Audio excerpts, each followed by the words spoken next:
నిజంగా సినిమా పేరు game changer, అది నిజమే. శంకర్ గారు ఎందుకు పెట్టారో తెలియదు.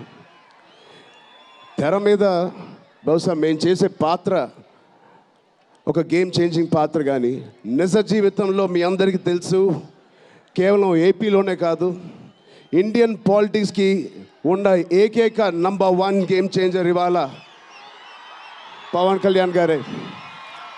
అలాంటి ఆయన పక్కన నేను నుంచోవడం చాలా అదృష్టంగా భావిస్తున్నాను.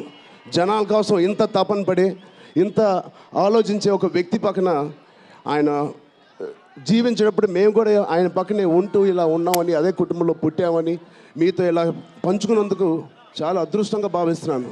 శంకర్ గారు ఎవరిని చూసి ఇలాంటి క్యారెక్టర్స్ రాశారో మీ అందరికీ తెలుసు. నిజ జీవితంలో శ్రీ పవన్ కళ్యాణ్ గారిని లాంటి వ్యక్తులు చూసి రాసిన క్యారెక్టర్ అది.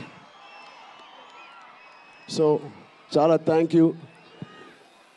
చాలా మాటలు అనుకున్నాను, కానీ ఇంకో వేదిక మీద మీరేం అనుకోకపోతే చాలా మాట్లాడతాను. బట్ ఈ ఒక్కసారికి నాకు కూడా వినాలని ఉంది మా డిప్యూటీ సీఎం గారిని, మా ఓజీని.